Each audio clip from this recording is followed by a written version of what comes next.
Ramblings! Rambling Ramblings from from the the Warp. war. I was hoping when you would hop in, but I didn't think Christian's silly enough to do it. So Ramblings from the Warp, welcome back. Sorry we took a week off. That was my fault. I had life. I had things. I apologize. So we're doing things a little bit different this episode. We've gone far enough into 3.0 that I think that we're all a little bit more comfortable with the rules and the implications of them. And so we're going to get back into the Legion breakdowns. Right. And I'm going to try to do this in a way that maybe you guys haven't seen before and make this a little bit more tailored toward the average everyday player. Now I'm going to go through this, and as we go through it, I'm going to learn y'all some stuff. Because we're going to start out with word bearers. I think I'm the only person here who knows a lot about word bearers because you guys haven't played against them a lot, right? Right. I avoid you like the plague. Okay. Played you in a couple of stuff. I've seen some stuff. Word bears are actually really popular this edition. You know, it's kind of cool to see them popular. Along that same vein, I just want to remind everyone that this year at Warzone, I will be raffling off the Word Bears army that I've been playing this year. Once those tickets go on sale, I'll 100% let everybody know. But there's another fun thing that I'm doing here, and I need your help.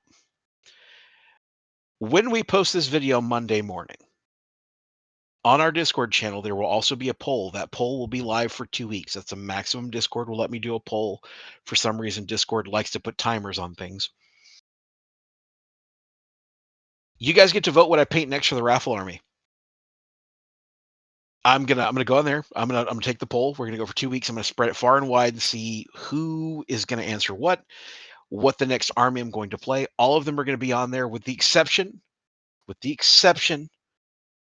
of Ultramarines, because I will not part with my beloved.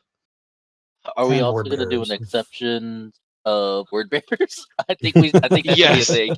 I think that's Yes. gonna be a thing. Yes.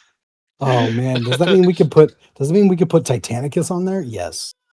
Yes. I the mean, Titans. Yes. no, because no, it's gonna be the legions and the armies. That's what's gonna be, the playable armies, so that we can build playable 3,000 point armies. And I'm gonna play them just like I did the word bearers. I'm gonna play them throughout the year and all the events, and then raffle them at the end of the year.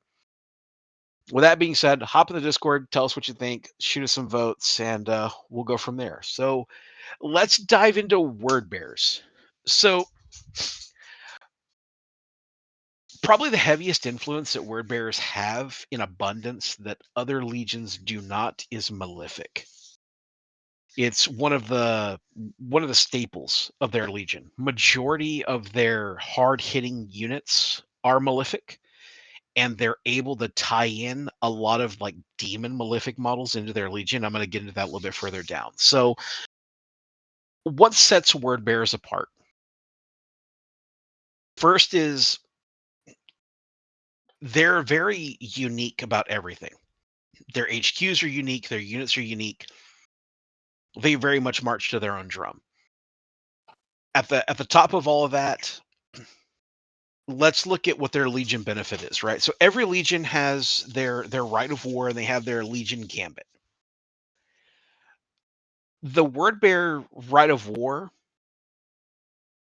says that it's actually called unwavering conviction. And what it says is that they always get +1 to their combat resolution in the sub phase of the assault phase. They always get +1 to that combat resolution. Now that sounds minor, but here's why that's awesome, right? Tying into other parts of their legion, when you take a prime unit, right? Some legions have a prime benefit that they can give their own people. Sometimes they can take a prime benefit that opens up other detachments and things like that. The prime benefit for word bearers is called Zealous Assault. And it says, like, hey, this prime unit has impact strength. So on this charge, they're +1 strength. That's their prime benefit. for their legion that they can take. Well, when you start tying that into the way that they're +1 to combat resolution, you guys have played a few games. Christian, let me ask you, how many times have you won or lost combat by 1? A lot actually. 'Cause I also take a lot of dreadnoughts. So yeah, a lot. Right. So that's the difference between I won combat and I tied combat. That's pretty impactful in my opinion. Another thing is the way that the detachments work for word bearers. So they have a specific legion detachment. Every legion has one of these. For the word bearers, it's called an exalted conclave. I believe that's what it's called, is an exalted conclave. So the exalted conclave is probably one of the most legion beneficial detachments that's out there because it allows them to bring 2 prime troop slots and 2 elite slots. Being able to bring a detachment that makes both of your troop choices prime and gives you 2 elite slots, which is also where 2 of the most powerful units in the word bearers reside is in their elite slot. And I'll get to that here in a little bit. So when we start talking about how that detachment sets them apart from everybody else, you're going to be able to play all of your crazy off the wall stuff off of that basic detachment. So where most legions are going to have to jump through some hoops or burn an apex detachment to get some of these elites, like nope, not word bearers. 2 prime troop slots and 2 elite slots. That's killer. That's amazing. And when you tie that in again with how their legion composition can kind of work, they have access to some pretty wild stuff in their elite slots. I don't have a way to really skip around it, so I'm just going to get into them. The top of that list is the Gal Vorback. In my personal opinion, they're probably a top 5 bang for your buck unit in the game, and they wholeheartedly buy into what the word bearers are. So they're malefic. They have fear. So for those that don't know what fear is actually for or what it does, is it reduces leadership.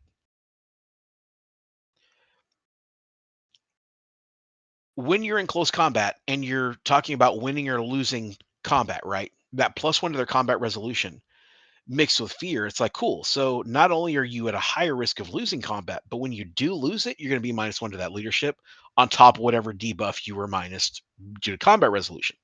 It really buys into their gimmick. That's something that sets them apart. They're a fantastic unit. They are a vanguard unit, which is kind of that's kind of a cup half full kind of situation. I think by now you guys have already kind of figured out how I feel about Vanguard. So that's pretty good. Character trap. It's a trap. Uh, but that Malefic subtype with 3 wound models, gross. In that same elite slot, you also have the Freitas Anointed. This is the new Terminator Saturnine unit they got in the Weapons of Saturnine, or what was the name of that expansion book? The something of Saturnine. It's a really souped up Saturnine Terminator unit that has some crazy rules.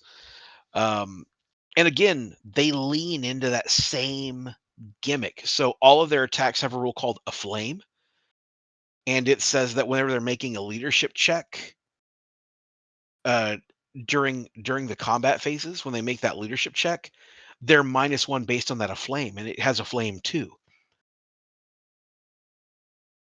And so you start looking into like, okay, so one unit has fear, another unit has a flame. We're always +1 to that combat resolution. If we take prime units, they get impact strength on the charge. Like, dude, word bearers are actually a really gross close combat army. that's one of the things they can do pretty well. And it's kind of fun to see a legion that everyone sees as like the calm. Like everybody kind of sees word bearers as like battle Catholics. Like, yay, chaplains. Battle Catholics Battle Catholics. until they're not. Until you see the Galivore back. And you're like, Yeah, oh, they're radical. yeah, like everybody kind of sees him as like the legion who's just like, oh, it's so amazing, his word, and then you're like, does that bitch have tentacles on his face? Like it's a whole different prospect. So I think that's pretty cool. Now they do have another elite unit, which is really kind of strange. So they have what are called procurators. And the procurators are kind of unique. And I'll be honest, they're kind of in a weird place. Do they have like an inductee version called an oh god, it's gone. Oh, the joke was right there and it's gone. Well, that's what you get. Yeah, that's So what I get for trying to make a pun that Gabe was going to hit me for, and it's yep. gone. So the procurators, what they essentially are, is they're kind of Amateur creator. They're kind of a dumbed down version of a destroyer squad. They have bitter duty and they have all that, but their sergeant has the rules for an apothecary.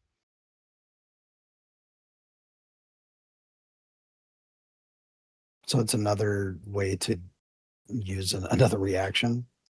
Well, not just that, but if you think about it, it's a way to put a unit up there that has a little bit more staying power. Yeah, it consumes a reaction, but the idea of being able to do that for the cost of a sergeant rather than having to take another detachment slot to get an apothecary to add them, and their bitter duty unit, which is kind of unique. Sorry, I have to ask though, what is it about the apothecary? Because I've never run one. I don't know what they do. What does the apothecary do in 3.0 now? So What it are you does a talking couple about? What's that things. benefit? One is it has the medic rule, which essentially allows you access to a feel no pain.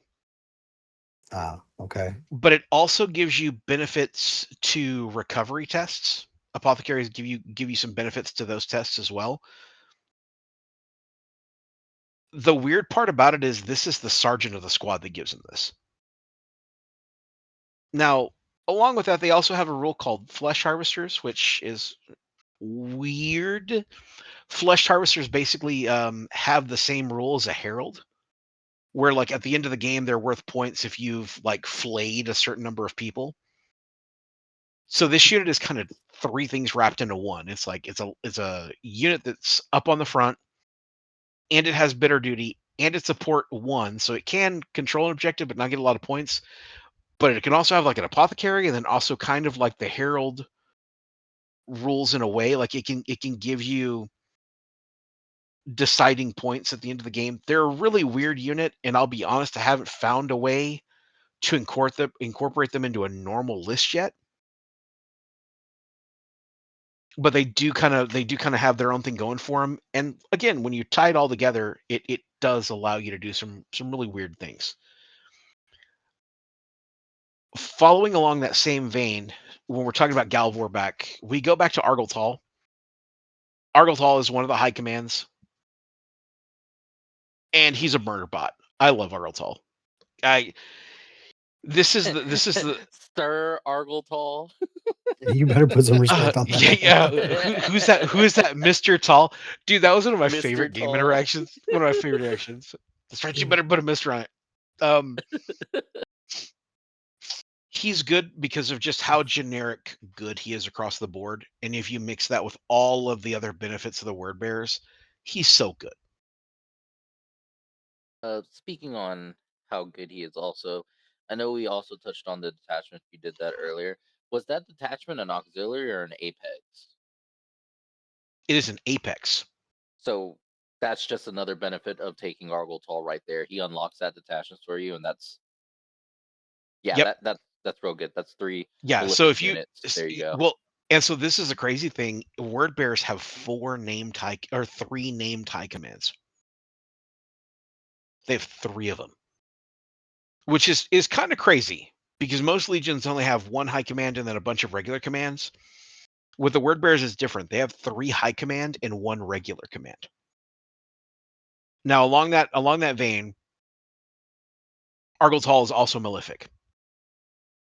Malefic is a big thing with word bearers. I'm telling you, it's a little bit of everywhere. And I understand that that has to do with demons and demonic, but what other special rule does malefic mean? Like, what does that entail? So malefic is a twofold rule. The first part of the rule of malefic is you got to be part of the cool kids club. Only malefic models can join malefic units. The second part of malefic is if I would be called upon to suffer a status. So if you shoot me with a gun or you rout me in combat or whatever else, right? When I'm called upon to take that test, if I fail it, I don't suffer the status. I just take D3 wounds and we move on. So it's That's what pretty good. Malefic is game breaking, at least in my opinion. Now, that's just because Malefic takes out one of the fundamental effects of 3.0, which is statuses. You know, if I take, and this is part of why their detachment was so good, that detachment gave me 2 troop slots and 2 elite slots. Cool, I'm going to take 2 tactical squads and make them Malefic. They're a line unit that you cannot status. They're going to lose people, but they can't fall back. They can't be pinned. They can't be stunned. They can't be suppressed. They're going to stay on the objective. Kill them to the last man. That's great. That's fantastic. Another thing to keep in mind is the way that the word bearer's advanced reaction works and the way that their gambit works. So earlier we were talking about how their legion benefit is +1 to combat resolution. Well, their gambit, they're just like, hey, I'm going to take a willpower check. And if I pass it, I get +1 strength and +1 attack. If I fail it, I just eat a wound at AP2. Ugh. But what's crazy about that is that gambit doesn't play with my focus. It doesn't mess with any of my other soft stats. All it says is if you pass the test, you get +1 strength and +1 attack. If you fail it, you bite the pillow. Yeah. That's it, right? A lot of other gambits say things like in lieu of a focus roll, or in the strike step you lose XYZ, or you can swap this with this. There aren't very many that just say, hey, you get a benefit.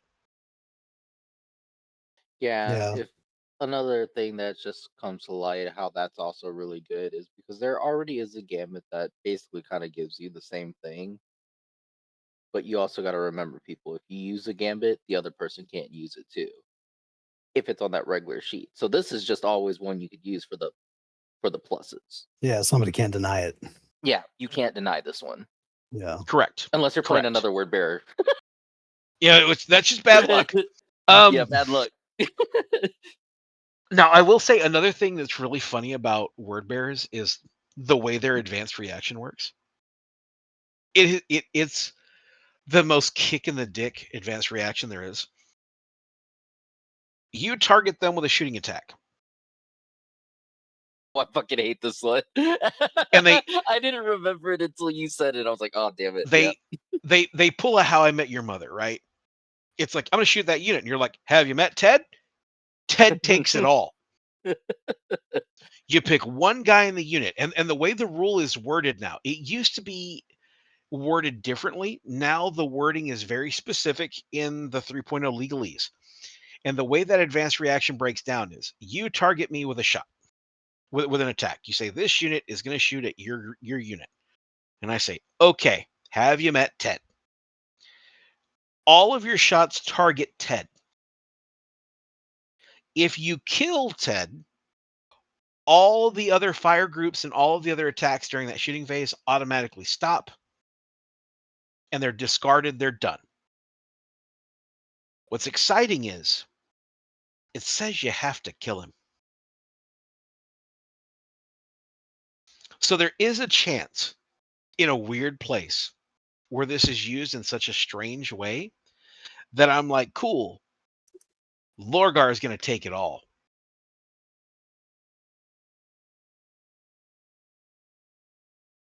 And if he survives it all, he survives it all. Who's Logar? We'll get there. That advanced reaction is just such a kick in the teeth. Because, like, say you're going to target a unit and you're like, oh, I'm going to shoot at him and I'm going to make him do X, Y, Z. And it's like, all right, cool. Have you met Ted? Blah. It'd be a shame, an absolute shame, if you were to do something like, I don't know, hit me with like 50 Volkite rounds. And I'm just like, okay, a guy dies.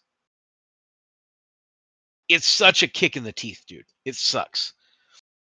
So moving on a little bit more about some of the special command units. Argoltal, back to what I said about Argoltal. He is malefic, so he can join malefic units. Beyond that, everything about him that's really cool is just his main profile, his demonic talents, his rules, his stuff like that. I'm going to try not to get into that too much with this because I want you guys to focus more on the spirit of the legions rather than like the individual number crunching. We're gonna kind of stay out of those weeds. We want y'all to discover the Legion you want to play by playing it. This Yeah, is not a cheat sheet. This is a we want to tell you about the Legion and get you interested and discover that Legion for yourself. yeah, I want to give you the overarching theme of them, and then I want you to make the decision on which one you want to deep dive to learn how to make it tick. I'm just giving you the overarching themes. So the next person down the list is everyone's absolute favorite person, Erebus. We love him Now, on this channel. now Erebus, as much as it pains me to say it out loud, Erebus is in a league of his own right now in 3.0 because of the way his rules work. First off, he has a rule that allows him to join malefic units and leave those units. He himself is not malefic, but if he joins a malefic unit, he gains malefic. If he leaves that unit, he loses malefic. That's busted. It's great. Erebus is just like, oh, look at you. You got touched by a demon. Oh, let me kiss the demon, baby. That's so cute. Then the next day he's back in office. Like, man, those demons were crazy, right? He's like a little demon politician, right? The next thing about him is he has a rule called Harbinger of Chaos. And what this does for this legion, right? So all traitor legions can bring what's called an esoterist. And that esoterist allows you to bring a demonic manifestation auxiliary detachment. Erebus is like, yo, dog, I invented demonic manifestations. I can do that too.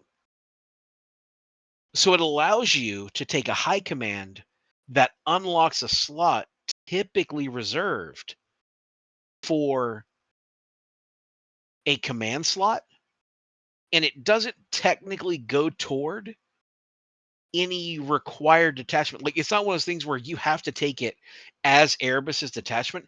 Erebus can still unlock an Apex detachment, and then you can use any of your other ones to access this demonic manifestation detachment, which is really strong, really crazy. The other thing that makes him really kind of crazy is that he's about the same point cost as a Praetor, which is bananas. Bananas. One of the other things that we should get into is being able to bring demons as that auxiliary detachment, right? This is a in previous iterations of the game and things like that, this was predominantly a word bearers thing, being able to bring allied detachments of demons, being able to summon demons. Erebus has one of the psychic powers called the Anathemata that he says, hey, I'm going to do a psychic test. And you're like, bet. He's like, cool. I passed it. Those demons come in from reserves. So he doesn't make the reserve roll. He just does a psychic test. And when you're willpower 9, that's pretty good. Yeah, it kind of always strikes me like GW did a good job of making these themes of these armies and how they kind of want you to navigate them and how popular word bearers are. I haven't even seen someone try to dive into this, so I'm glad we're talking about it. I would like to see more demons with word bearers. You know, one of my buddies, John Zonka, he plays his word bearers with a healthy amount of demons. And I love the idea. I love the concept. It's really strong.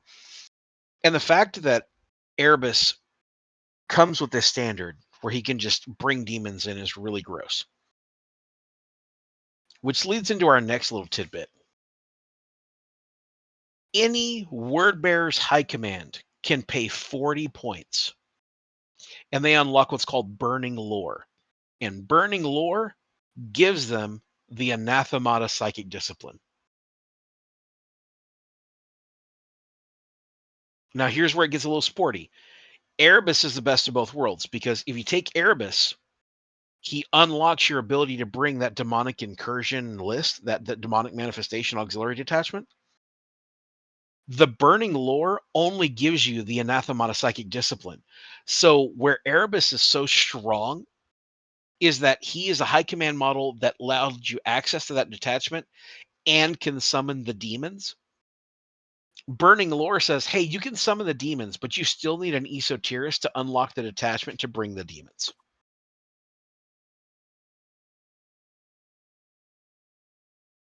Here's where it gets really fun.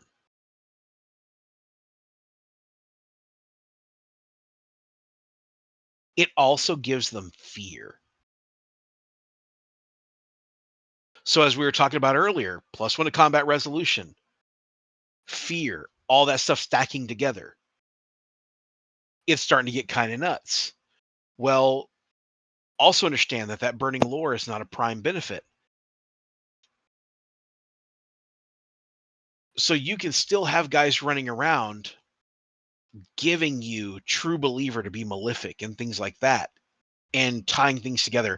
Word bearers are really into breaking the standard manifestation and like auxiliary rules for demons. It's their whole gimmick. Every other legion out there has to get an esoterist, bring the demon detachment, and then roll the reserves to bring the demons in. These dudes are over here like, man, sure could use some demons about now, and just summon them. Yeah, that's You'd going to say be a less, common fam. theme. That's going to be a common theme throughout everything is these characters are showing you like they're giving a little bit extra on something every other legion could take. Like you said, so like esoteric, it's up a little bit more in word bearers because you could take this named character. Now, when we get into our next named guy, we're going to get into Core Pharaon. Core Pharaon isn't an amazing standout, but he has some flares. Woo!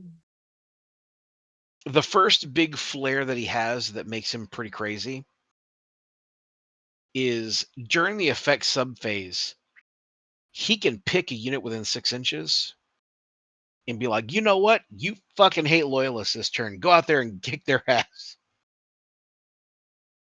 He It's just just can. straight up what it says. Yeah. Word for word. Word for Yeah. word. Kick their Yeah. ass. Yeah. You get over there and rearrange that man's ass with a boot. The Be second, somebody. The second is he can just be like, hey, unit over there, you're +2 to all your leadership and cool for a turn. It's Now, pretty good. let's That's talk. pretty good. So let's talk about what that means for the Legion, right? So again, overarching theme here: we're +1 to combat resolution. We got a lot of guys running around with fear. We got a lot of guys running around stuff. And by the way, fear has no way to turn off. It's for everybody. I don't know if Like, or that's a even your own units. Yes, I don't know if that's so if fear was always a thing that affected everybody, but it used to be that if you had fear, a lot of times you were fearless to go with it. There is no fearless. Everything is affected by fear except paragons, which are primarchs, right? Everyone is affected by fear, even people with fear. It's like Are they it's affected kind by of their dumb. own fear? No, Okay. but it's really dumb that Freddy Krueger is just like, damn, is that Jason Voorhees? That's stupid. Because I mean, it's written that they can see themselves. So they're not scared of themselves by looking at Yeah, themselves? yeah, we're not getting into that. So when you look at it, being able to say like, okay, I'm going to put this crazy unit right in the middle of everything. And it's going to cause all of this crazy stuff and all of these different things. And I need something to be able to pull us back out of it. Well, if I give him a +2 leadership boost, that's pretty good. And Corpharon, again, he is a high command. And he's kind of a weak high command, but what makes him really cool are his soft stats. I cannot iterate enough how good his soft stats are. He is a leadership of 10, a cool of 10, and a willpower of 9. Damn.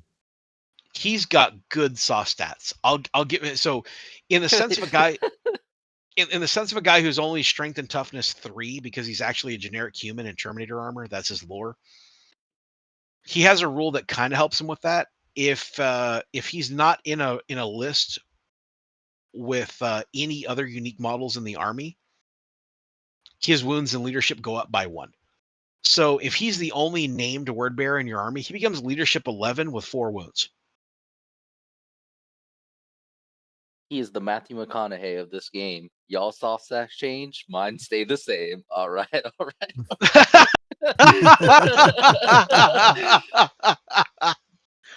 No, so along with that, we got to get into the big nasty, which is the Maragall. When we So, think, I'm sorry. go I have ahead. a question now that you brought it up. Is Margal a named character in the rules for Corpharon? No. Okay.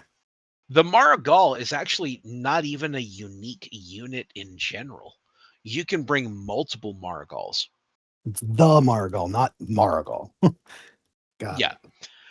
So what's pretty cool about the Maragall is it's a dreadnought with fear. Not just that, it's a dreadnought that did not lose its weapon skill from 2nd to 3rd.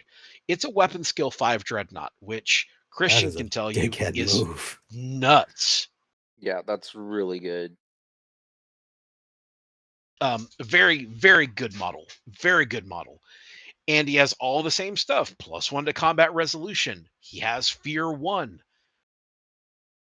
He's a monster, man. And what's really crazy is he has a flamethrower in his hand that causes panic 2. Well, flamethrowers are only 8 inches long, so if he hits you with it, you're in fear range. So you're going to be taking that test at -3. Margalls are great. And again, they're a close combat, a close combat monster. Now we're going to get into the regular command, which is Zardu Lyak. And Zardu Lyak can do something that is so alarmingly good. I haven't used it because realistically, I'm terrified of the rabbit hole it will lead Christian down. it's honestly, this is one of those things where it's like I don't want to see what weird thing your mind does with this. I don't even know who the hell you're talking about, so I'm excited to just burst out in happiness and be like, "Ooh, I'm gonna do this." So Zardu Lyak is a unique command model who is malefic, and I'm going to read these base stats. He's leadership 11, cool 10, and willpower 9. But he has a psychic power called soul binding.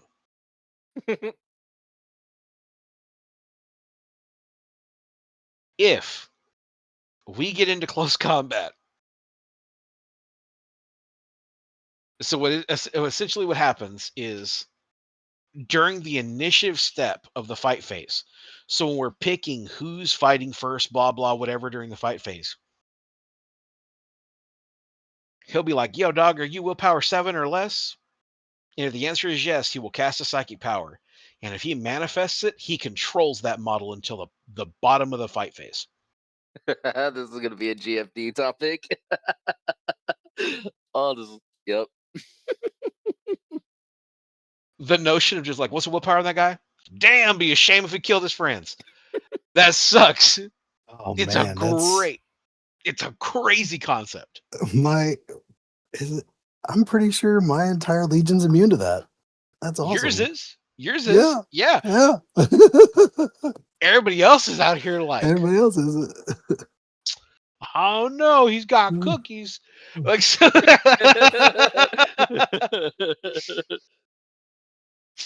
so that's one of the things that Zardu Lyak can do.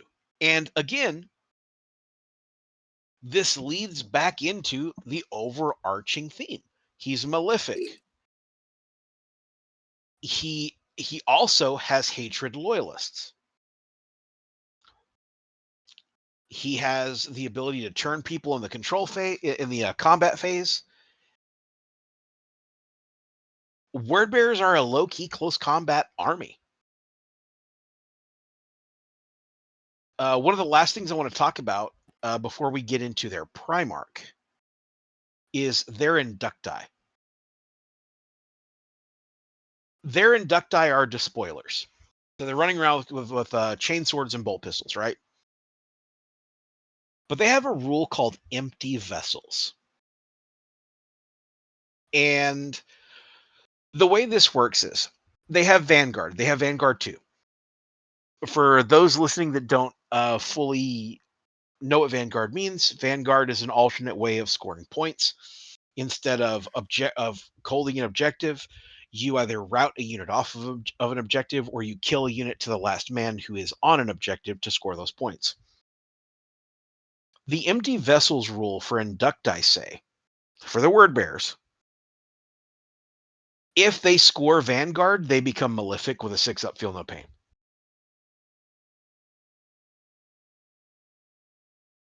That is wild. I'm sorry, say that one more time. So if they score Vanguard, if at any point they actually score victory points due to Vanguard in that unit, the rule says they immediately suffer D3 wounds.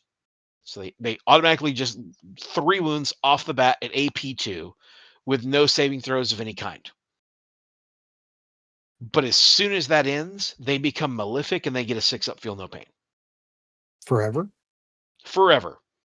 Forever, Forever. ever? Yes. Which is crazy. Because if you run around with like I think the maximum for the unit, I think they cap it at 10 man, thankfully. But if you run around with that unit and you score Vanguard, it's like, cool, now we're malefic. Awesome.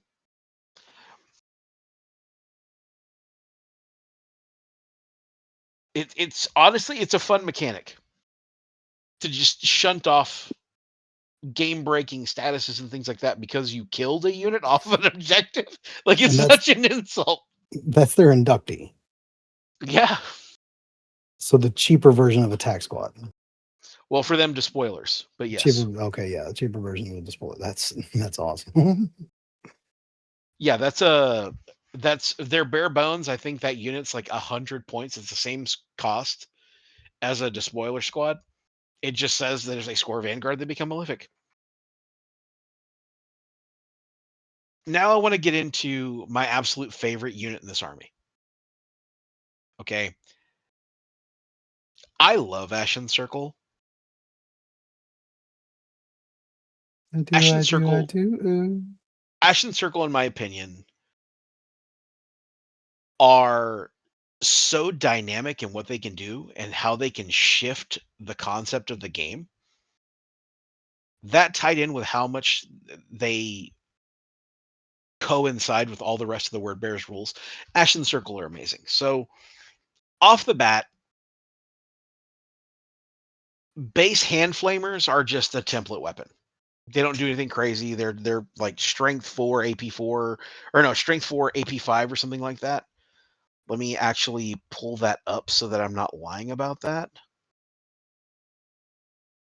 But yeah, hand flamers don't really do. Yeah, they're strength 3, no AP, and they're a pistol weapon with a template. That's a regular hand flamer. Ashen Circle are equipped with what's called an Acadic hand flamer. It's a strength 4, AP 4 hand flamer that has panic 2. This is their regular gun they come with. Has panic 2. That's crazy. Well, one of their key words is called Harbingers of Truth, one of their key rules. And what Harbingers of Truth says is if they're called upon to make a volley step, those Acadic hand flamers increase their firepower by 1, which meaning they all fired twice.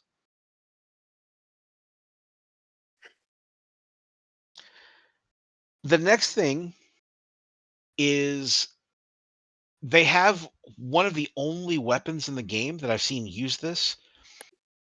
And at first I was like, oh, that's kind of cool. And then the more I read Wordbearer's rules, the more I was like, oh shit, this is terrifying. So their axe rakes, their melee weapons, have phage movement. So if they inflict a wound on you, you're -1 movement for the rest of the game. Which doesn't sound bad. Oh, man, I hate phage so much. It doesn't sound bad until you realize, like, dude, they can slow you down. Like that can affect you so badly late game. Does it stack? No, thankfully, no. Phage does not. I can do phage of multiple different rules, so I can have phage strength, toughness, movement, whatever. All that can affect you, but I can't stack phage movement multiple times. Even if it's from 2 different Ashen Circle squads? Correct. You can only ever be affected by phage from one type. Stat. Okay. Now, part of what there's makes multiple them people and there's multiple people right now when you said that, Gabe, that probably thought what Kyle was saying too. So I'm glad we clarified that. Well, it's just yeah. it just seems like par for the course that I'd get hit with something. It's like, oh, my movement speed was 7 and now it's 3. Thanks. No, so let me tell you the gross part. You would be crippled because those same weapons are AP3. So they're strength +1 AP3. They have 6+ critical hits and phage movement. I say again, this is a standard war gear they come with. Are they expensive? A 5-man squad of them is 125 points. So no. So what's the drawback? Are they hard to get in a detachment? They're Marines. First thing, they are hard to get into a detachment because they're a fast attack. There aren't a lot of ways to get fast attack into armies right now other than taking a dedicated detachment to get them or by using a logistical benefit. The second downside is they're a beat stick. I'm talking these guys have 3 attacks base. They're good. Are they weak? They have health wise? They have 1 wound. Invuln? No invul. Okay. All right. They're just wound Marines. So they can bleed. Baby. They can die. Yeah. If they bleed, they die. That's basically it. Yeah. Pretty much. It's just like, oh yeah, they have AP3 weapons, blah, blah, whatever. What kind of arm do they have? Man, they got really good weapons. What kind of armor do they have? We don't want to talk about it. We have good weapons. Like, yeah, you because don't want to get hit by them. Have you heard our Lord and Savior Phage, Panic 2, Fear? We now still got our cool stats. Do you got your cool stats? going more into like what kind of makes them really cool is that they can take a Vexilla just like other squads. They can take Phosphex bombs. The sergeant can take Phosphex, Mm, which because I know oh what wow. it does, but can you speak Wait. on why the Vexilla? Why did you name the Vexilla S- specifically? So the Vexilla is kind of like a double stack with their Legion benefit. Vexillas say, hey, in the sub phase in the resolution sub phase of the assault combat, you get +1 to combat resolution. Well, that stacks with their Legion benefit of +1 to combat resolution because they're from two different sources. So if I give a Vexilla to an Ashen Circle, they have +1 there, then +1 there. All of their weapons are AP3, so they're picking up Marines. They have Vanguard 3, and this is where this whole Legion benefit comes in very, very good for their Vanguard units. Specifically, units like this that can take a Vexilla. So let's see what let me show you what that does at a Legion standpoint of how they play in the game. I charge you with a 5-man unit of Ashen Circle. I don't care how many regular guys you have in the squad. The maximum is 20, right? Cool. Those 5 guys are going to swing 15 times, and they're probably picking up 10 Marines. And that's not counting whatever they did on the way in with their, on a 5-man squad, 10 hand flamers that are auto hitting at AP4, causing panic 2. When I played at TXO on a 10-man unit of Ashen Circle, I think the most wounds I got through on a volley was 65. To explain the Holy. stupidity of what that sounds like, right? Um, they have jump packs, so they move quickly. And so what ends up happening is I take a Vexilla, give them +1 to that combat resolution. I charge in, I push you off the objective because I'm gonna win no matter what. Every single combat, I'm up by 2 from the get-go. That's what makes it powerful, and that's what ties it in with the Legion's concept. We don't have to win combat by a lot because we're always starting from the top of the hill. That's really effective.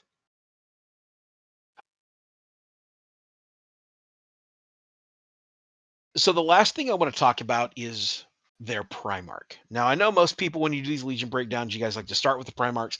I like to end with the Primarch because I want to show how all that ties together and then how the Primarch generally just fucks it all up. I know that sounds contradictory, but most of the Primarchs are in heavily contrasted motives than the rest of their Legion. It's kind of strange, honestly. I mean, that's kind of lore accurate, right? The legions were Yeah. doing their own thing. Then the Primarchs came in. And they were like, "Nah, you need to do it this way because I said so." Now, so let's talk about what Primarchs do. Every Primarch has a couple things he does for the Legion. One is something he does for the entire Legion for the first turn. And then another has to do with battlefield roles and prime slots. Now, some legions are very strict about what can go there. You know, probably one of the ones that I get the most like fired up about, I'm gonna use a coach term, is the fact that the Ultramarines, like so Gilliman's specifically says, you must take 2 tacticals and 2 assault squads. And then they all become prime. Lorgar's is one of the most flexible in the game. His say, if 4 or more troop battlefield slot roles in this army are filled with despoiler squads and or tactical squads, then all force organization slots with troop battlefield roles in that primary detachment become prime. The key thing there was despoiler squads and or tactical squads. Now, That's do the amazing. inductee count as that since they're No, no. despoilers? Inducti can never claim a prime benefit. Okay.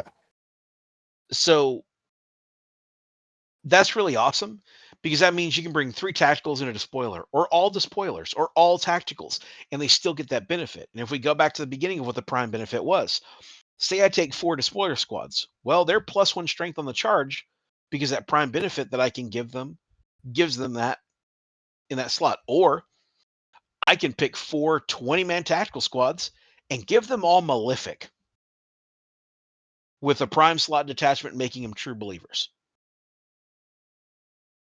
That's amazing for word bearers. So when we talk about the overarching theme of the army, right? Say I want to bring a demonic legion, right? I want to bring a demonic detachment.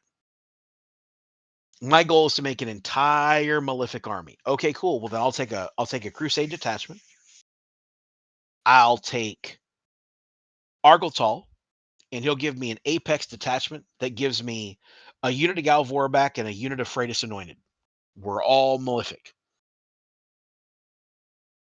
Then I'm going to bring Lorgar, and my tactical squads. All 4 of my tactical squads are going to be 20-man tacticals. Well, now that they're all in there and they're all in those slots and Lorgar's there, they're all prime. I'll make them all true believers. They are all malefic. That's awesome.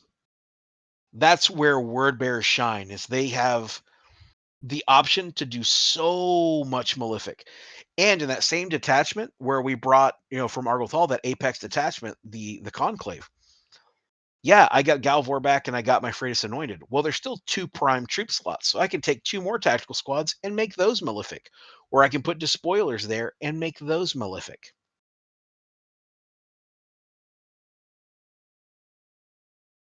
Their detachments and everything is built around the idea of leaning into their gimmick of either malefic or zealous, crazy, go hit them with a stick.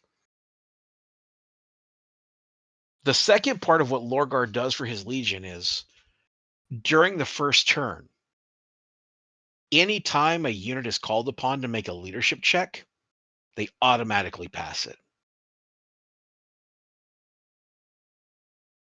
That is amazing for turn 1. Because turn 1 is where I still have all of my tricks. I still have all of my crazy units. I still have all my stuff going on. Everyone has all of their stuff, so you think about it in the sense of, if you have a tactical squad on an objective and I start raining statuses, or I start, doing some things like, okay, let's throw some phosphex on it, make him panic or just induce casualties. You do that enough, you're going to get lucky. Right? Eventually you're going to get lucky and you're going to cause some stuff. Well, if they're called upon to take a leadership test, it won't protect them against things like stun or pinning. But a leadership test for like a route check or a fallback, whatever, cool, they just auto pass it. That's pretty good. Because I don't know if you guys have picked up on this or not, but being routed is the single worst thing that can happen to you. Falling back is horrible because you're technically under the effect of every status.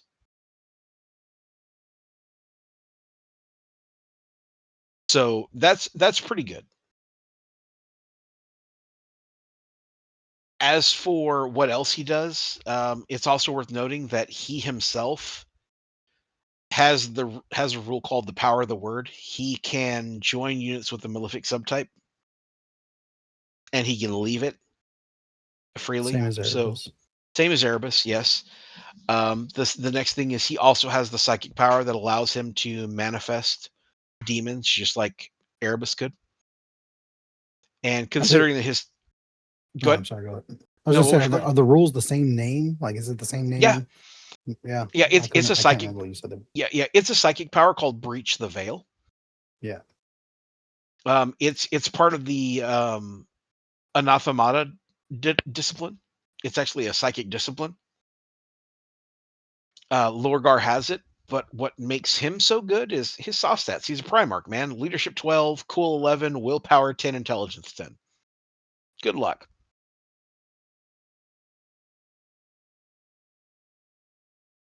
So most definitely, um, it's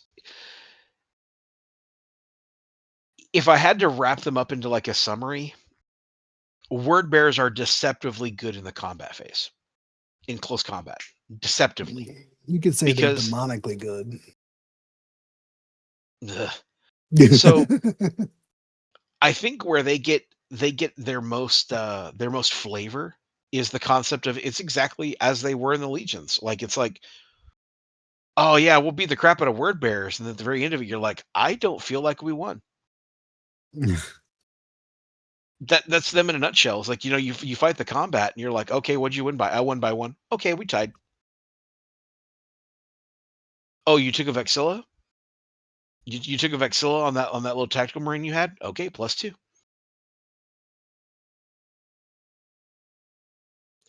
There's a lot going on with them that's just kind of behind the scenes. It's the rules you don't think about.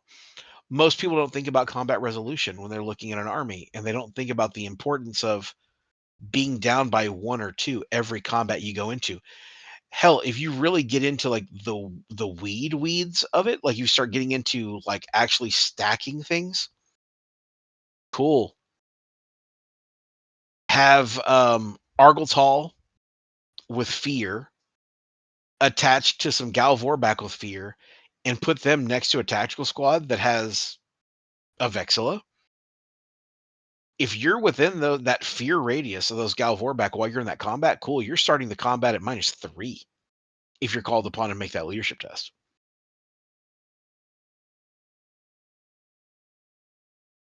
That's awesome.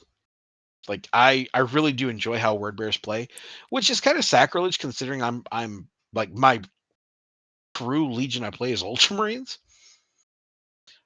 Playing word bears kind of opened up some ideas for me, and it honestly made me a little bit better player overall because this legion is very unique in the way they play. One of the things I did forget to mention is some of the war gear that they're able to take. So plasma is good, but it's not overwhelming. At least not like it used to be, right? Word bearers have access to a weapon called a warp fire blaster,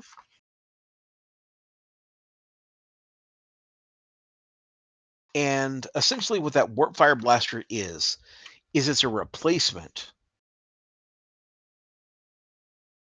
for any of their plasma weapons per se. It's like it isn't a direct swap, but it's one of those things where like where a unit would have been able to take that, they can instead take a warp fire blaster. And the profile on it is kind of cool. So you look at say like a regular plasma marine, right? A regular plasma weapon. The breaching is what you look for. If you're really comparing apples to apples, the breaching is what you're looking for. Normal plasma is going to have, I believe, strength. I think they're strength 7, right? Strength 7 AP4, and they can breach on sixes. Oh, I'm sorry, no, they're strength 6 AP4. They breach on sixes, and if you overload them, they become 7-4 and then breach on fives. Well, warp fire blasters are strength 5 AP4. They breach on fives and they shred on sixes.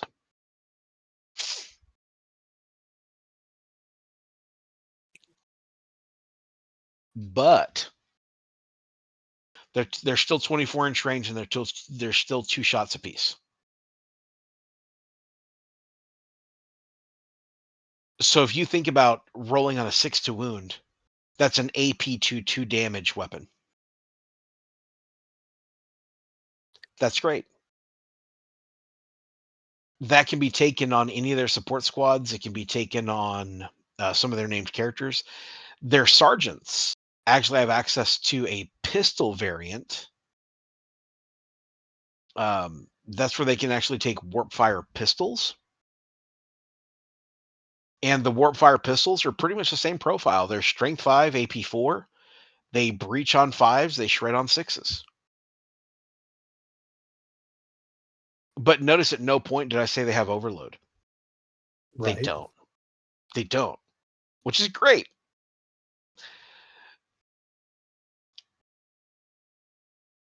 So I would say one of the coolest things that word bearers can give you that you're not going to get from another legion, and I think all the legions kind of suffer from this in the same way, is after a while you're playing the same thing repetitively. Well, with word bearers, it's like, man, it's getting kind of boring. I'm gonna get demons. Right. Nothing's stopping that. And demons are tough. Demons actually do work. Demons can even be scoring units. They can even be line units. Yeah, I think demons are actually one of the best scoring units in the game. Just going off a random tangent. So when we look at how the stuff works for us, and demons aren't expensive. I think a 3-man unit of Demons of the Ruinstorm, I think are only like 120 points. And for those 120 points, you're going to get something along the lines of like 12 wounds collectively. That's pretty good.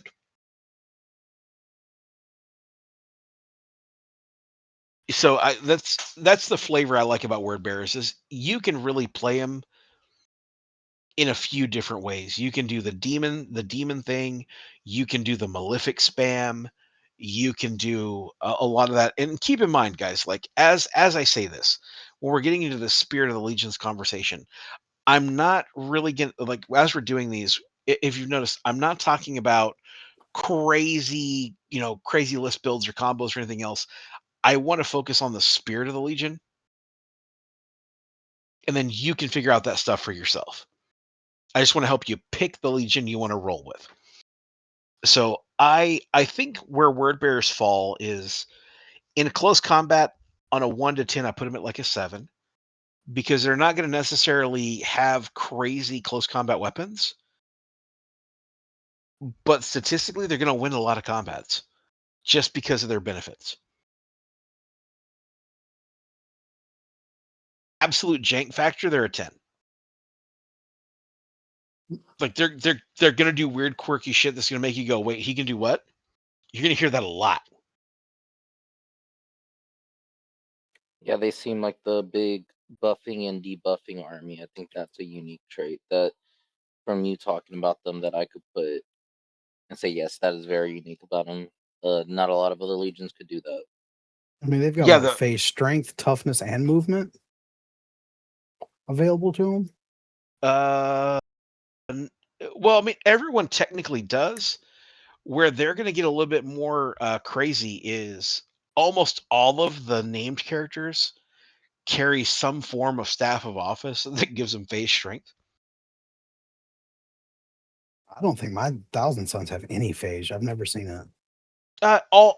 So every legion has access to destroyers, which can do rad grenades, which are phase toughness. Oh, okay. Where word bears kind of set aside is it honestly, like if you really think about it, it's kind of a dick move. So when you look at like Zardu Layak or you look at Erebus or whatever else, they carry staffs of office essentially. Well, Erebus is like, this is my stick that says I'm a chaplain. And by the way, it will bitch slap you. And it has phase strength. He literally beats you with religion. I mean, Erebus, dick move. I don't believe it. Even Lorgar, what's even crazy about him is his melee weapon also has phase strength. Because it's a staff of office. That's what your big chaplains carried, were these massive maces. I think where it's going to get really, really funny is when you start seeing some of the stacks. Like I was sitting there looking at Corferon being able to just pick a unit and be like, "Hey, you have hatred loyalists." I was like, "Damn, be shame found a way to give that to Gal Warback." That'd be fun. So what does hatred do? Because I know it's different than what it in 2.0. Hatred is super simple. Hatred just says you get +1 to your wound tests. Okay. So when you're rolling to wound, you get +1 to that.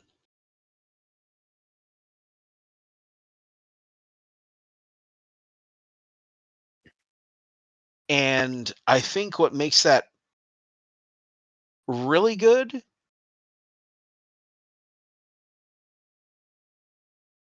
and this is like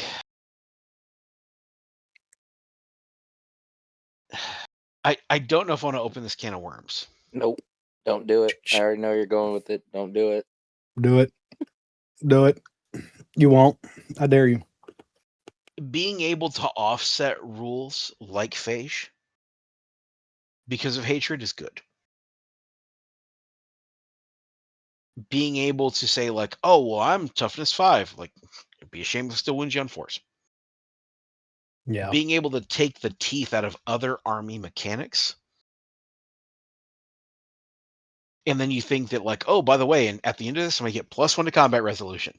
Yeah. You know, they're very heavily into their trope. Word bearers really do lean into their trope really well. They're a really fun unit, man. Everything in the word bearer stuff, everything is pretty fun and everything has its own way of doing things. And I kind of like it. I dug it quite a bit. Playing them in 3.0 with the Raffle Army has been really, man, it stretched the boundaries of my mind because normally with Ultramarines, I have to think very tactically flexible. I have to constantly change the way I'm thinking about the game as the game goes along. With the word bearers, it's like, nah, I'm gonna sit right here. And there ain't nothing you can do about it. Yeah, it just like I almost feel like that guy in the TikTok is like, we're gonna attack this. I'm like, that's fine. We're gonna do this. That's fine.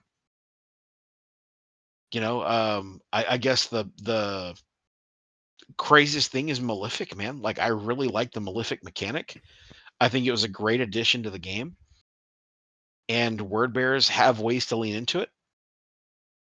You can build an army around it. You can do some things with it. From this point, what I would say is I kind of want to see what the community does with some of these legions once we go into them. I'm kind of curious to see if people, how much people are going to disagree with what I'm saying, and how much they're going to be like, I made a word bearers list, and all they use is shotguns. Okay, cool, man. Tell me. I 100% want to see how people interpret this. That's some of the interaction I'd love to see from our viewers, the listeners, however you take this podcast in. I'd like some people to hop in the Discord and tell me how they feel about some of this, and if their viewpoints on the legions are different. I feel like word bearers are an army that want to fight in close combat, but they only want to pick fights they can win. Because That's I very can, Erebus of them. well, really, it does lean into their trope because if you really think about it, it's like, yeah, I get +1 to combat resolution, but I'd rather fight Galvor back to your tactical squad to know that I win. Right. You know, that combat resolution is going to come in handy in those fights where it's like tactical squad versus tactical squad. Super handy. But we want to fight the fights that we can win. That's where that excuse me, that's where that hatred loyalist that you can kind of flex on stuff. Damn, That's a hell of a flex Christian, to just. did you hear that? What? I heard it. He said, that's what we want to do. You're already into it. You're already a word bearers player, I man. hate that I thought that and I wasn't gonna put anything to it, but you fucking said it afterwards. I was like, damn, that's such an old screen player right there. But he said we as in word bearers. But I don't want to make that a thing. Let's keep on going.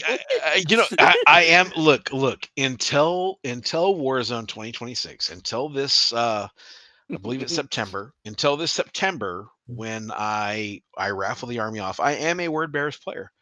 And I've really enjoyed playing the Legion. They're a lot more fun to me than they were in second edition. They weren't bad in second edition, but man, third edition, they're a riot. I really like where they're at. I really like the way they play. Yeah, I would really like to encourage people while we go through this and you want to discover these armies, play with the normal units. You could play all these legions with just regular units that everyone could do, and I hope that you take this info that we gave you and just try the different rites of war, the gambits, and these little gimmicks, or not gimmicks, that's the wrong word. These rules, and just use them with those normal units and see how it changes them. And it's gonna affect each game drastically and make you have a different viewpoint on the legions that we're talking about.